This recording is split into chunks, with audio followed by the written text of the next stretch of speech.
underclass structure starting in about another 2 years. Once we go into it, we'll be locked and frozen in it by the year 2013 or 2010, that general time frame. You got, we got, all of us got about 2 years to either get our act together or hang it up. If we don't do some very specific things in that next 2 year period, we will not get out of it, and the window's going to close on us. Now, what's going to drive us into this underclass structure? First of all, are the legacies of slavery and Jim Crowism. We are still bearing the burdens and the scars. They were never corrected. That's one of the failings of our leadership in this country. They had the nerve, the audacity to let black folks suffer for 460 years. And at the end of the civil rights movement, rather than going back and saying, let's find out what has happened to black folk for 460 years. Have they been psychologically, emotionally, politically, educationally damaged? Nobody spent 1 minute of time trying to figure out what had happened to black folk over all that period of time. So in the course of the civil rights movement, at the end of it, they say, well, let's pretend that nothing has happened to them, that they were not injured, they were not hurt. And now let's go seek integration and pretend that we're all equal.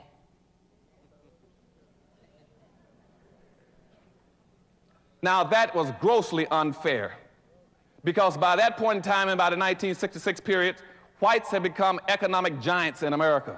They owned and controlled everything at that point in time. Black folk didn't own anything. Whites controlled almost 100% of all the wealth, the income, the privileges, the businesses, the resources, and all levels of government.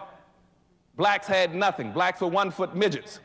And they allowed us then to use integration to walk from our communities, from our ghettos, over in their communities, totally disarmed, not understanding anything, blind, naked, and then saying that you can go and compete. Compete with what? And that's what's happening in South Africa right now, where you have black folk now who have been totally subjected to the most brutal form of legal and economic slavery around the world for almost 300 years in South Africa, where whites in South Africa control almost 100% of all the gold mines, the diamond mines, the chrome, the bauxite, the magnesium, the land, the businesses, the farms, the animals.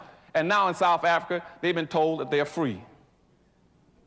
Now, anybody in his right mind would have said, hold it a second. Now, if there's been a reform in South Africa, since whites have gotten everything and blacks got nothing, you should have seen on the news a massive flux of whites trying to get out of South Africa. If there's going to be any significant real change, wouldn't you agree? Somebody would have been trying to get out of there. The airports would have been jammed. And you all haven't heard of Pete. You know why? Because nothing is changing.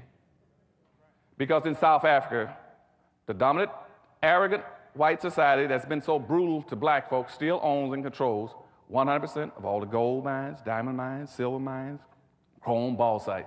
And they're telling those South Africans, you can now compete. And that's the problem in black America. We've been told now that we can compete, and I say, well, with what?